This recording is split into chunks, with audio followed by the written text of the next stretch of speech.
더마카와 함께 시선 집중의 문을 열겠습니다. 어서 오세요. 네, 안녕하세요. 더마카입니다. 월요일인 오늘도 삐딱선 정신에 입각해서 주요 뉴스 챙겨드리겠습니다. 레드헤어님, JB 더마카 빼빼로 주셨나요? 라고 물어주셨는데 아니요. 오늘 빼빼로데이라고 많이들 알고 계시죠? 그래서 야린님이 시선집중 앞으로 빼빼로 한 박스를 보내주셨습니다. 네. 정말 많이 보내주셔서 너무 감사하고요.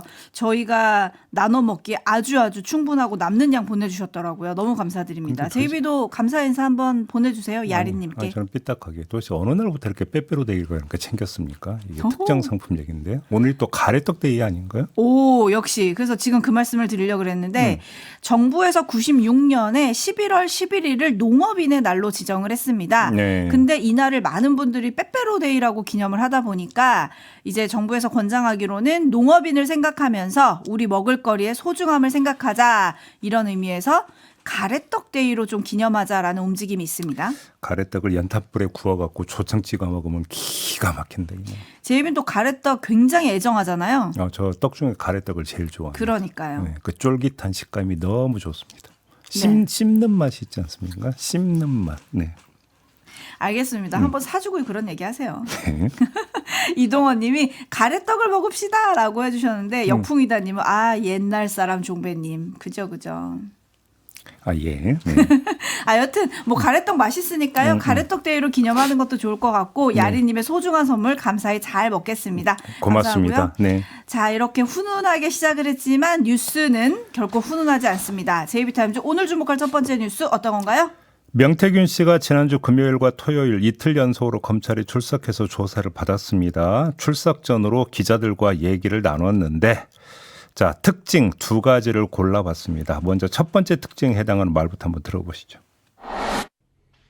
저는 정치자금법 수사로 왔어요.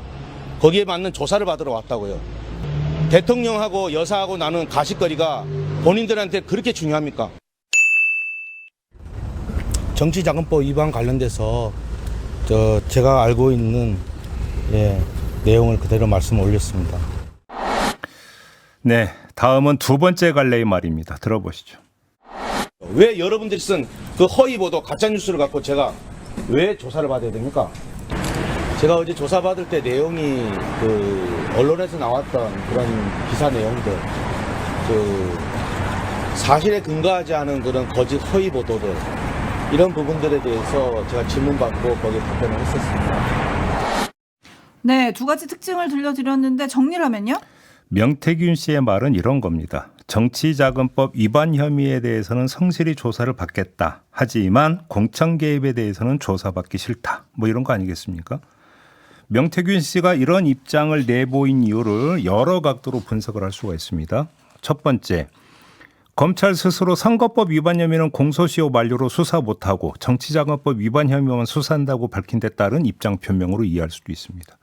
두 번째, 정치자금법의 경우 자기 선에서 막을 수 있다는 확신이 있지만 선거법 즉 공천 개입은 윤석열 대통령 부부로 불똥이 튈지도 모른다는 우려에 따른 차단, 이렇게 이해할 수도 있습니다. 세 번째, 정치자금법의 경우 미래한국연구소 실소유주 여부가 핵심인데 지난해 강혜경, 김태열 씨 등과 나눈 대화 녹취록으로 방어 가능하다는 확신에 따른 입장 표명, 이렇게 이해할 수 있는데요. 관련해서 명태균 씨가 검찰에 그 녹취록을 제출했다는 보도는 이미 있었습니다. 자, 바로 이 대목에서 나오는 의문 한 가지가 있습니다. 자, 그럼 김영선 전 의원이 세비 절반을 꼬박꼬박 전달한 것은 무엇이냐라는 의문 다들 갖고 있는 거 아니겠습니까? 이에 대해서 명태균 씨는 빌린 돈 돌려받은 것이다라고 주장을 펴왔는데 그러다가 이런 장면이 빚어졌습니다. 한번 들어보시죠. 지금 계좌 추적이 기자님 혼자만 물어보시면 좀 그렇고요. 다른 분도 물어봐야 하니까 계좌 추적해서 제가 단돈 1원이라도 받은 게 나왔습니까? 노영희 변호사가 그거야 본인이 예. 지금 신용불량직 때문에 이거 말도 안 되는 소리 좀 그만 좀 하세요. 다 그래서 현금으로 다 받아놓고 왜 지금 와서 계좌 추적을 하다고 말씀하십니까? 저 말씀 조심하게 하세요. 예, 그거 다 증언했고요. 저 한 달에 거기 도와주면서 미래한국연구소에 그 회사가 얼마냐면 가서 보세요. 그 사무실 가보셨어요? 가봤어요. 예. 그래서 의원이 수십억 자산한데 왜 선생님한테 돈을 빌린? 그거를 김영선한테 물어봐요. 네. 그 뒤에 어떤 장면이 펼쳐지는 일은 뉴스에 다 나왔습니다. 여기서 전달 안 해도 여러분들이 다 아실 거라고 생각을 하는데요. 명태균 씨는 왜 이렇게 격앙을 했을까요? 신용불량자 언급에 자존심이 상해서 그런 걸까요? 아니면 자신의 방어 논리를 파고들어서 그런 걸까요? 그 판단은 촌철님들께 맡기도록 하겠습니다. 공천 개입 부분은요? 딱 하나만 짚겠습니다. 명태균 씨 발언의 허점인데요. 김영선 공천과 관련해 이렇게 말했습니다. 들어보시죠. 아니 내가 볼 때는 일반 국민들이 대통령하고 여사하고 접촉이 어렵기 때문에 그런 거지. 누구나 나는 저 사람이 됐으면 좋겠어. 저 사람이 되면 우리 지역이 더 발전할 수 있을 것 같아. 그런 마음을 표현을 하지 않나요? 네, 명태균 씨는 이걸 공천 개입을 부인하는 논리로 삼은 것 같은데요. 정말로 그랬다면 허술한 거다. 이렇게 평가를 할 수밖에 없습니다. 왜냐? 맞습니다. 국민이라면 누구나 추천을 할 수 있죠. 정당 같은 경우는 공천 국면에서 국민 추천을 받기도 합니다. 하지만 추천을 공천 주체인 당에 하지 공천과 상관없고 공천에 개입해서도 안 되는 대통령에게 하지는 않습니다. 문제의 핵심은 누구를 추천했느냐가 아니라 누구에게 추천했느냐 이겁니다. 근데 지금 명태균 씨는 엉뚱한 얘기를 하고 있는 겁니다. 내가 추천한 게 뭐가 문제냐라는 거잖아요. 근데 왜 그걸 대통령 당선인에게 추천을 하느냐 지금 이걸 지금 따지고 있는 거 아니겠습니까? 그러니까 논리 자체가 너무 허술한 건데요. 이런 허술한 논리라면 방어할 수 없습니다. 물론 검찰이 상식적이라고 하는 단서를 달아야 되겠습니다만 이 정도는 당연히 검찰이 파고들어야 되는 거 아니겠습니까? 이 점 말씀을 드리고요. 하나 더. 사실 이기는 논리는 없습니다. 공천 개입을 방증하는 녹취록이 연속으로 공개되고 있습니다. 어제만 해도 2개가 나왔는데요. 차례로 들어보겠습니다. 먼저 2022년 7월 24일 녹취록입니다. 김건희가 전화가 와서 내 말고 다 터졌잖아. 언론에 다 터져갖고 김건희가 쫄아갖고 그 명태균이가 김영서의 김건희 팔고 다닌다는데 하고 물어본 거야. 김영서한테. 내가 울었어요. 김건희 앞에 가서. 김영서고 우리 들먹이면서 팔았어요. 그것 때문에 김건희가 유일하게 개입된 게 김영서이라. 그거 어떻게 들통날까 싶어갖고 지금 전전긍긍 하는 기라. 네. 아니 뭐 추천이 아무 문제가 없는 거라면 김건희 여사가 전전긍긍한다고 뭐를 이렇게 얘기를 합니까? 두 번째. 올해 1월 3일 녹취록이 있는데요. 김영선 공천은 자기 덕이라고 강혜경 씨에게 말하는 내용입니다. 들어보시죠. 건진법사가 공천 줬다더라. 내 쫓아내려고. 공천 줬는데 나한테 어떻게 할 수가 없으니까 건진법사가 공천 줬대. 내가 여사하고 대통령 녹음 없었으면 그거 어째 뻔했노? 알았어요. 그거 하면 다 죽어. 네, 뭐 더 설명 안 해도 이 공천과 관련해서 명태균 씨가 좀 어떻게 했는지 요 녹취록에도 다 나오는 거 아니겠습니까? 이렇게 정리하도록 하겠습니다. 네, 그리고 앞서 공개된 녹취들도 우리가 또 기억을 한번 해봐야 됩니다. 2022년 5월 9일 날 명태균 씨가 강혜경 씨에게 했던 얘기 윤상현 끝났어. 네. 그리고 김영선 의원이 강혜경 씨한테 2023년 5월에 했던 얘기. 어쨌든 명태균의 덕을 봤잖아. 그죠? 이런 지나간 녹취들도 다 기억을 해보면 누가 거짓말을 하는가 이런 거 좀 맞출 수 있을 것 같고요. 지금 촌철님들은 이런 의견 보내주고 계세요. 왜 가짜뉴스 이런 거에 내가 왜 검찰에 가서 질문을 받고 답해야 되느냐. 지금 명태균 씨가 화를 냈잖아요. 네. 거기에 대해서 현님, 페북하면서 하나씩 던진 사람은 누군가요? 네. 아름다운 독도님, 공천 개입 많이 중요하지 않나요? 그 가십이 국정농단일 수도 있지 않나요? 라는 물음표 보내주셨고, 짱구님, 국민의 한 사람으로서 아쉽습니다. 제가 윤석열 대통령과 김건희 여사를 모른다는 걸요. 김현창님, 옛날 속담에 먹긴 놈이 성낸다는 말이 생각이 납니다. 뭐 이런 의견들이 지금 들어오고 있는데 네. 의혹의 또 중요한 한 갈래가 창원 산단이잖아요. 그렇습니다. 관련 폭로도 나왔습니다. 이 창원시 국장이 한겨레에 밝힌 내용인데요. 창원 산단 추진 초기인 2022년 11월 9일 명태균 씨에게 현황 보고를 했는데 명 씨가 창원시 의창구 대산면을 추가할 것을 최초로 제안했고 창원시가 이를 수용했다. 그러니까 창원 산단 후보지를 아예 명 씨가 찍었다. 이런 이야기 아니겠습니까? 자, 이렇게 의혹이 차고 관련 증언과 방증이 넘치는데 어떻게 정치자금법 문제로만 수사를 좁히고 방어한다고 생각하는지 저는 명태균 씨의 그 생각이 참으로 의아하다 이런 말씀을 드리겠습니다. 전략일까요? 글쎄요.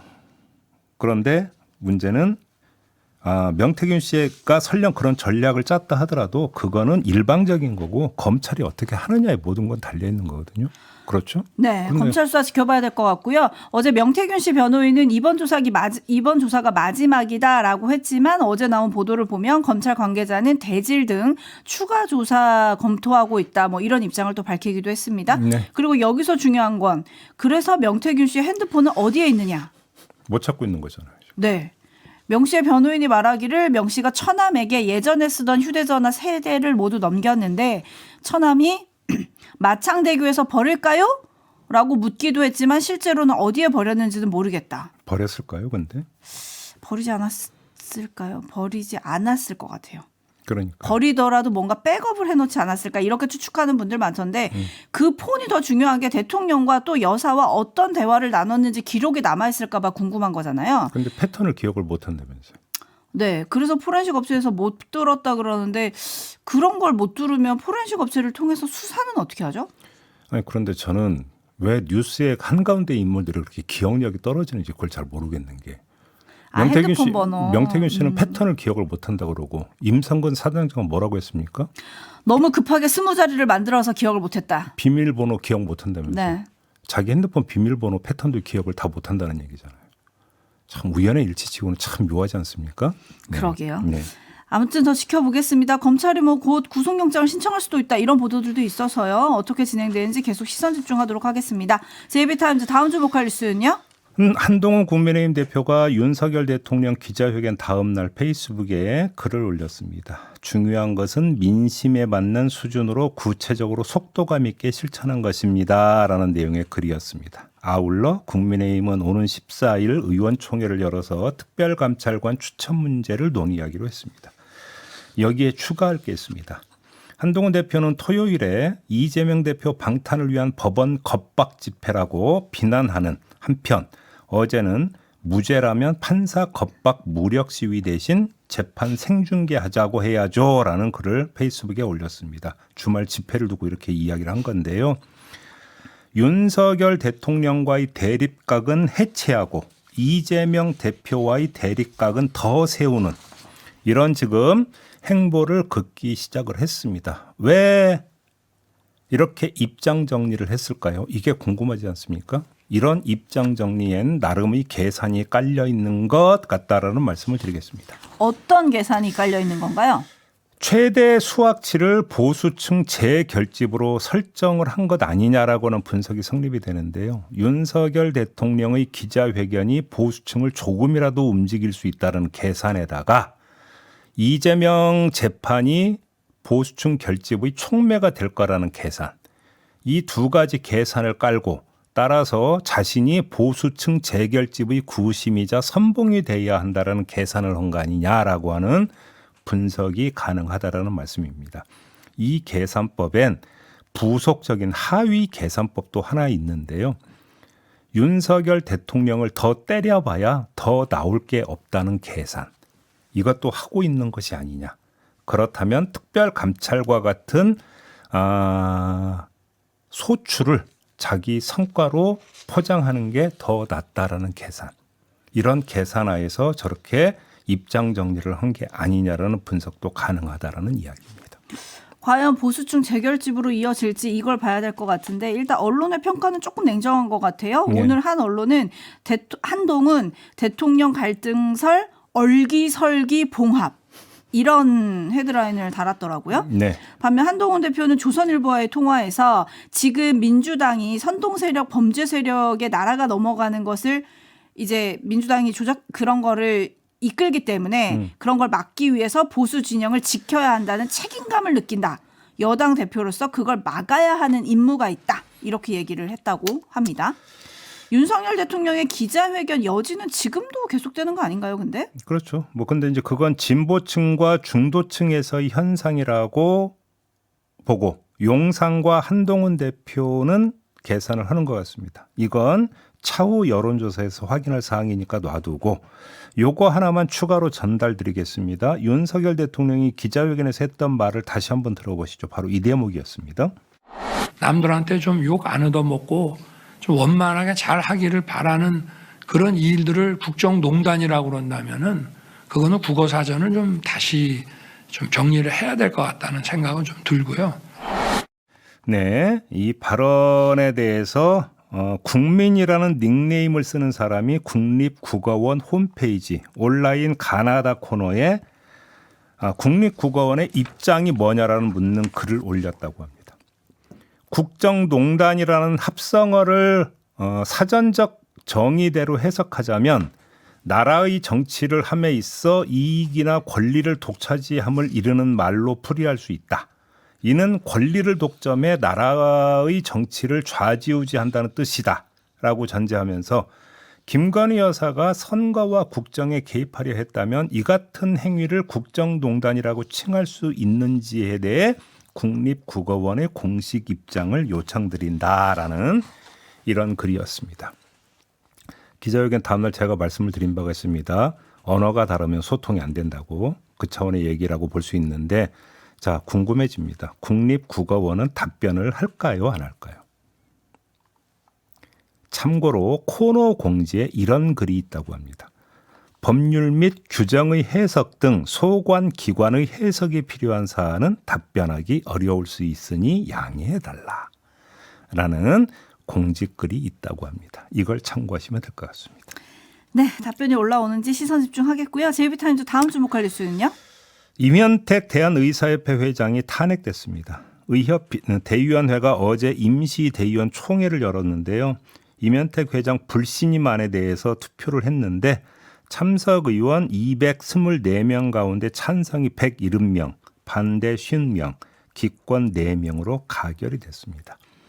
자, 이에 따라서 의사협회는 비대위 체제로 전환이 되고요. 아울러 60일 이내에 보궐선거를 치를 것 같은데 관심사는 이제 의협이 어떻게 가느냐 문제하고 연동이 되는 거지만 오늘 여야의정협의체가 일단 지금 그 개문발차를 한다는 거 아니겠습니까? 네. 여기서 야는 좀 빠져야 될 것 같은데 의를 구성하는 여러 단체 가운데 대한의사협회는 일단 불참 아니었습니까? 그런데 이면택 회장이 지금 탄핵됐습니다. 그러면 이른 시일 내에 빠르면 이틀 안에 비대위가 구성이 될 거다라는 지금 전망이 나오고 있는데 이 비대위가 구성이 되면 여야의정 협의체에 대해서 어떤 입장을 표명을 할 것이냐. 요게 지금 일단 단기간에 가장 중요한 지금 관심사로 떠오르고 있습니다. 이걸 좀 봐야 될 것 같습니다. 비대위를 누가 맡게 되는지 요걸 좀 봐야 되지 않을까 싶은 생각이 좀 드네요. 네, 그리고 국립국어원 저희 다른 작가가 재빠르게 찾아봤는데요. 10일에 이렇게 답변을 일단은 달았다고 합니다. 답변을 검토하고 있습니다. 검토가 끝나는 대로 답변을 올리겠습니다. 올리겠습니다. 올릴까요, 정말로? 밑줄 쫙 올리겠습니다. 네, 그러면 또 저희가 챙겨봐야 되지 않겠습니까? 저도 정말 궁금합니다. 그죠? 네. 모든 의사소통의 가장 기본 출발점은 같은 개념을 쓰는 건데 이렇게 다른 개념을 써버리면 똑같이 한국말 하는데 소통이 안 되는 게 안 될 수 있거든요. 그런 점에서 국립국어원이 국정농단이라는 단어에 대해서 정리를 해 주신다. 그러면 뭐 좋은 거죠. 그러니까 전 국민적 소통의 윤활유가 될 수 있는 거 아니겠습니까? 한번 기대해 보겠습니다. 근데 올리긴 올리겠죠? 이렇게 말했으면 올리겠죠. 올리겠습니다라고 했으니까요. 검토한 다음이라고 했으니까. 아, 그렇죠. 네. 여튼 지켜보겠고요. 그리고 잠깐 의협 비대위 얘기했지만 역시나 전공의가 여기에 들어갈 거냐 이게 지금 그렇죠. 제일 중요한 관전 포인트 아닐까요? 전공의 협의회가 지금 어차피 키를 쥐고 있는 거니까요. 네. 이건 좀 여기서 예단할 성질의 문제는 아니고 좀 하루 이틀 진행되는 경과를 좀 봐야 될 것 같습니다. 자, 오늘 이렇게 하고 JB타임스 마무리하겠습니다. 더마카 수고하셨습니다. 고맙습니다.